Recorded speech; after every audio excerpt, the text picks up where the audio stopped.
Assalamualaikum warahmatullahi wabarakatuh. Salam harmoni. Nah, teman-teman sekalian, khususnya para mahasiswa, para akademisi, peneliti, baik itu mahasiswa S1, S2 maupun S3. Kali ini kita akan membahas mengenai jurnal OJS. Nah, kenapa ini penting? Karena memang di beberapa perguruan tinggi sudah banyak yang mensyaratkan bagi mahasiswa yang menyelesaikan tugas akhirnya, skripsi, tesis maupun disertasi, ada persyaratan untuk submit di jurnal, khususnya jurnal-jurnal online atau jurnal OJS. Bahkan ada yang sudah mensyaratkan sampai harus jurnal Sinta 2, Sinta 1, bahkan sampai jurnal internasional. Nah, kali ini kita akan bahas semua istilah-istilah yang terkait dengan jurnal OJS tadi. Oke, sudah siap? Baik, kita mulai ya. Saya mau memperlihatkan PowerPoint-nya dulu supaya bisa lebih jelas apa yang akan saya sampaikan. Jadi kita akan bahas mengenai jurnal OJS.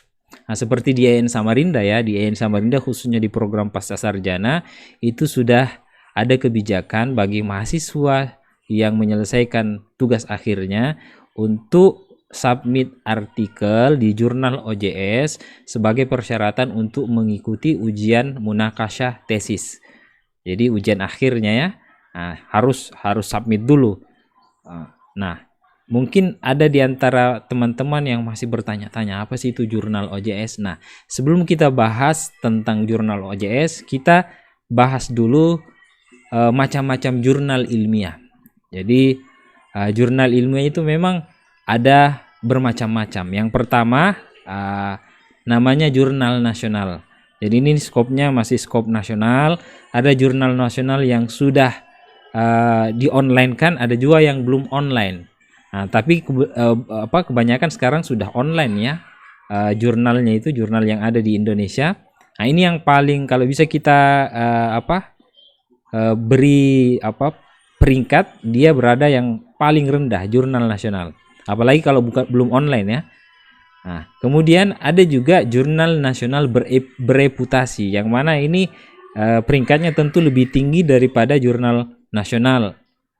Nah, jurnal bereputasi ini contohnya misalnya jurnal yang sudah terindeks Sinta. Nah, apa itu indeks? Jadi setiap jurnal itu saya mengibaratkan jurnal ini sebagai sebuah produk yang ingin dipasarkan. Nah, tentu produk yang ingin dipasarkan ini harus dibawa ke toko. Mau dibawa ke toko Alfamidi, ke Alfamart, Indomaret, atau ke toko yang lain. Ya tentu sebagai misalnya kita pemilik produknya ya, karena kita yang membuat artikel, kita ingin produk kita ini yang dikelola oleh pengelola jurnal ini bisa dijual di toko-toko yang terkenal.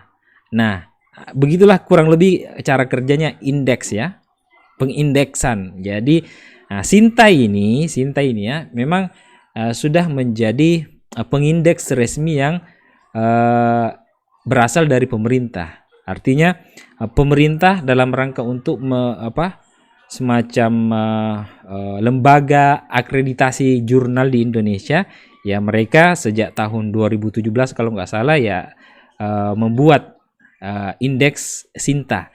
Nah, jadi indeks Sinta itu sendiri ada tingkatan-tingkatannya, mulai dari S1 atau Sinta 1 sampai Sinta 6. Nah, Sinta 1 inilah yang paling tinggi derajatnya lah, yang paling tinggi. Nah, kemudian Sinta 6, S6 ini yang paling rendah. Jadi kalau paling tinggi berarti paling sulit untuk bisa submit di jurnal tersebut. Kalau dia misalnya statusnya atau derajatnya Sinta 1, Sinta 2 sampai Sinta 6. Jadi itu tingkatan-tingkatannya ya. Semakin tinggi tingkatannya, S1 misalnya, maka semakin sulit tentu kita untuk memasukkan artikel kita. Karena ibaratnya ini semakin bereputasi, semakin tinggi karena semakin bereputasi. Itu untuk jurnal nasional yang bereputasi. Kemudian ada namanya jurnal internasional. Jurnal internasional yang kurang lebih sama dengan yang jurnal nasional tadi. ada yang belum di-online kan, ada juga yang sudah di-online kan ya. Yang sudah di-online kan ini tentu sudah menggunakan bahasa-bahasa resmi PBB ya, misalnya bahasa Inggris, bahasa Arab, dan bahasa-bahasa yang lain. Jadi intinya jurnal internasional ini cakupannya lebih luas daripada jurnal nasional tadi. Nah, begitu pula jurnal internasional ini juga ada yang bereputasi, ada yang tidak bereputasi. Nah, yang bereputasi itu contohnya misalnya dia terindeks Scopus. Nah, ini memang Scopus ini bisa dikatakan lembaga pengindeks yang paling kredibel lah di seluruh dunia. Ini sudah diakui oleh dunia akademik di seluruh dunia. Nah, jadi Scopus ini pengindeks berskala internasional. Kalau Sinta tadi skalanya skala nasional yang dibuat oleh pemerintah. Nah, kalau Scopus sendiri sedikit berbeda dengan Sinta tadi. Kalau Sinta sampai 6, kalau Scopus ini hanya sampai 4 saja. Nah, Q1 itu yang paling tinggi, Q4 yang paling rendah. Nah, ini biasa diburu oleh para dosen-dosen yang mau naik ke guru besar yang memang mempersyaratkan harus punya artikel yang diterbitkan di jurnal yang terindeks Scopus. Nah, ini. Nah, jadi itu macam-macam jurnal ya. Nah, sekarang apa itu OJS? Jadi OJS itu sebenarnya kependekan dari Open Journal System. Jadi sistem keterbukaan jurnal. Jadi dari namanya saja kita sudah bisa mengira-ngira bahwa jurnal ini sebenarnya tujuannya bahwa semua orang bisa mengakses artikel yang ada di jurnal tersebut, dan begitu pula semua orang bisa mensubmit, mengirim artikelnya ke jurnal tersebut, yang kemudian nanti diedit, kemudian direview dan seterusnya sampai nanti diterbitkan, dan penerbitannya juga secara online. Nah, tidak paperless ya, tidak ada pakai kertas, semuanya by online. Nah, jadi OJS ini adalah platform, jadi semacam aplikasi online lah, penerbitan jurnal ya yang berbentuk elektronik. Ya, sama seperti misalnya YouTube. Ya, YouTube kalau kita upload video ya akan ditampilkan di YouTube-nya. Nah, begitu pula dengan OJS ini. Jadi semacam aplikasi penerbitan jurnal yang bersifat online atau e-jurnal. Nah, OJS ini sendiri merupakan salah satu produk aplikasi dari PKP. Nah, PKP itu kepanjangan dari kependekan dari Public Knowledge Project. Nah, jadi memang yang khusus digunakan untuk mengelola jurnal online. Ya, saya tidak akan membahas lebih detail ini karena terkait dengan pemrograman. Nah, intinya aplikasi ini OJS ini sangat-sangat kompatibel, sangat cocok dengan mesin pencarian Google. Kita ketahui sekarang Google adalah platform pencarian yang paling masyhur di seluruh dunia. Paling banyak digunakan di seluruh dunia. Nah, jadi kesimpulannya simpelnya artikel yang dimuat pada jurnal online yang memakai aplikasi atau platform source OJS ini akan terindeks oleh Google dengan lebih baik. Jadi kalau misalnya ada orang yang mencari tema atau artikel yang terkait dengan judul atau tema tertentu, maka biasanya orang carinya di Google ya. Nah, biasanya kalau ini terkait dengan penelitian jurnal, tentunya nanti akan ditampilkan oleh Google yang terkait dengan artikel yang kita sudah submit itu. Jadi semakin bagus artikelnya, maka tentu semakin mudah akan diindeks atau ditampilkan oleh mesin pencarian Google. Nah, jadi ya tentu artikel kita yang kita submit ini ya tujuan kita supaya orang lain membaca artikel kita, tidak hanya disubmit saja. Tentu tujuan kita supaya artikel yang kita submit ini dibaca. Nah, ini sudah ya saya tidak bisa menjelaskan lebih rinci karena saya juga bukan ahli dalam bidang pemrograman. Yang pada intinya kalau kita upload atau submit artikel kita ke jurnal yang sudah terindeks yang menggunakan OJS, maka itu akan lebih mudah mesin pencarian Google untuk menampilkan artikel kita kalau misalnya nanti belakangan ada orang yang mencari artikel yang ada kaitannya dengan penelitian kita. Nah, kita langsung praktek saja ya. Nah, yang pertama tentu kita asumsikan Anda mahasiswa ini peneliti sudah punya artikel, baik itu dari skripsinya, tesisnya, ataupun disertasi, atau penelitian-penelitian yang lain. Jadi Anda sudah siap artikel, kemudian ya tentu buka mesin pencarian Google, dibuka, kemudian tinggal diketik misalnya, ya tentu setiap artikel kita punya skop-skopnya ya, ada semacam tema-tema penelitian kita, judul-judul penelitian kita terkait dengan apa misalnya ya, kita masukkan saja, kita ketik jurnal spasi skop penelitian, kita langsung contohkan saja misalnya ya, saya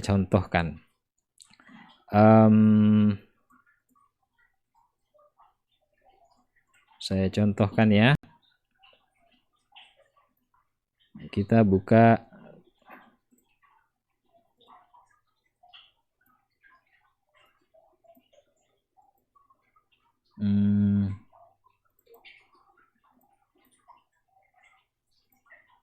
nah, coba kita lihat ya.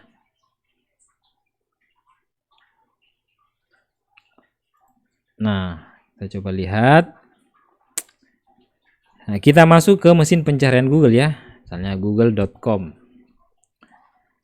Nah, misalnya saya sudah punya artikel, saya bingung mau submit ke jurnal mana. Ya, biasanya kan dipersyaratkan untuk disubmit ke jurnal yang OJS.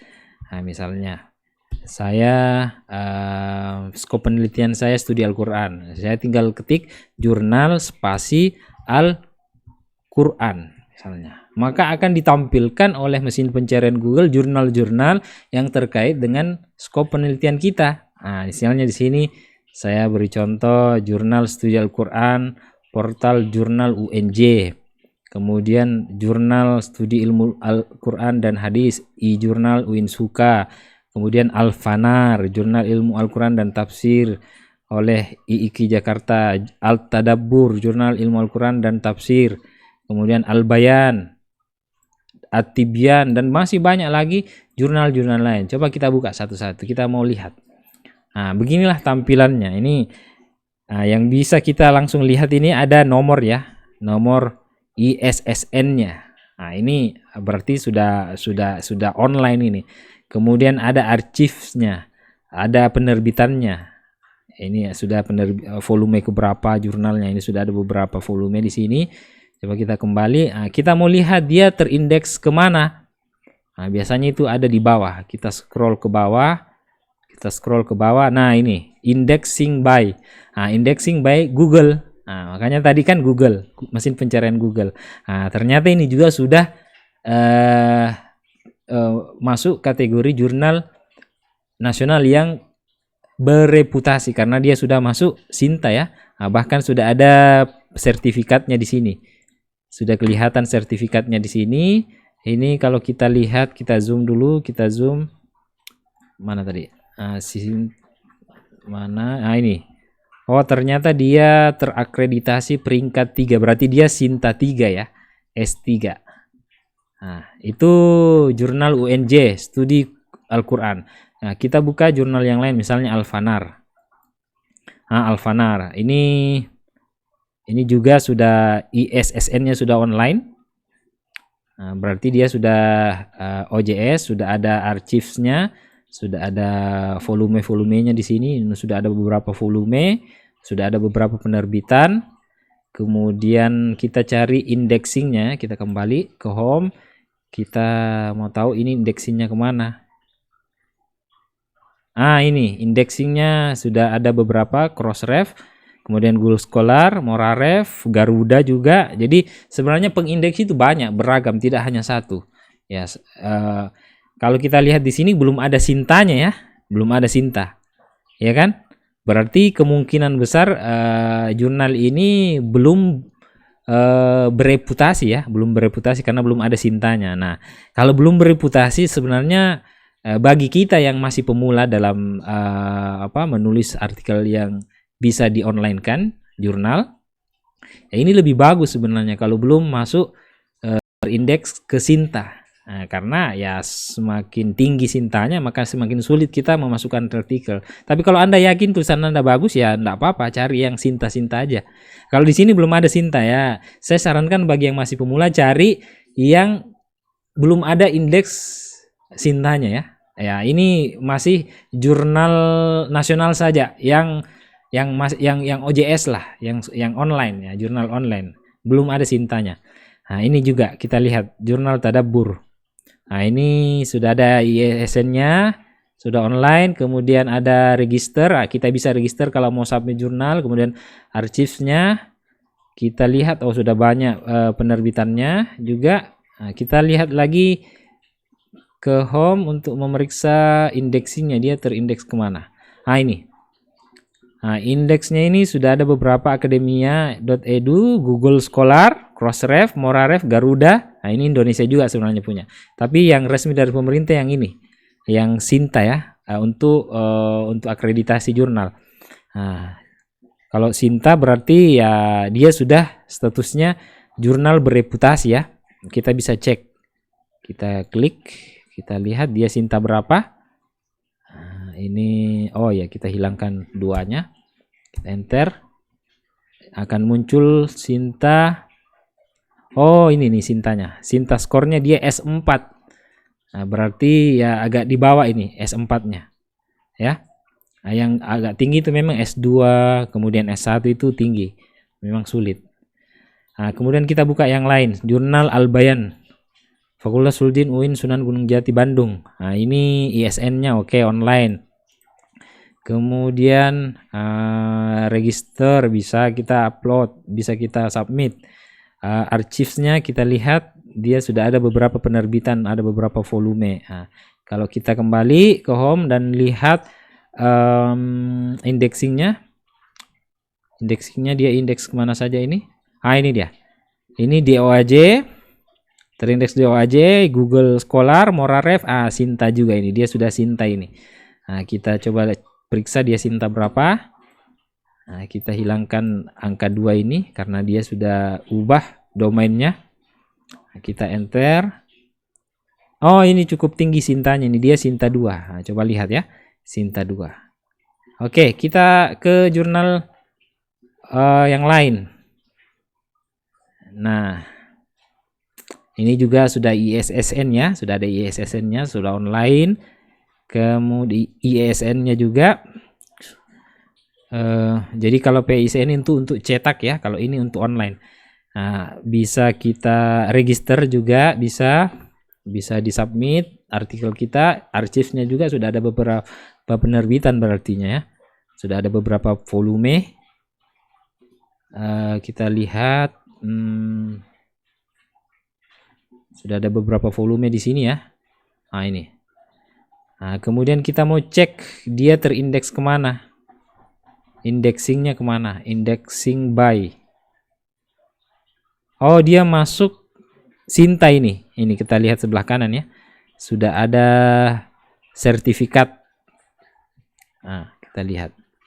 Sini ada sertifikat. Oh, terakreditasi peringkat 3. Nah, ini dikeluarkan oleh Ristek Dikti ya. Karena memang Sinta ini memang lembaga yang dikeluarkan oleh Ristek Dikti. Nah, berlaku selama 5 tahun. Jadi dia ini S3 ya, S3. Jadi saran saya kepada mahasiswa-mahasiswa yang masih pemula, yang S1 khususnya, kalau memang kebijakan di kampusnya tidak mensyaratkan harus submit di jurnal yang bereputasi, yang ada Sinta-Sintanya itu, yang SS itu, S1 sampai S6, ya cari aja jurnal-jurnal yang belum ada Sintanya. Itu cenderung lebih mudah dibanding jurnal-jurnal yang sudah ada Sintanya, yang sudah terindeks Sinta. Oke, saya kira cukup ya untuk penjelasan saya kali ini. Semoga bermanfaat. Jangan lupa bantu saya dengan mengklik tombol like, berikan komentar, dan jangan lupa subscribe dan juga share ke teman-teman yang lain. Semoga bermanfaat. Oke, terima kasih. Saya akhiri. Assalamualaikum warahmatullahi wabarakatuh. Salam harmoni.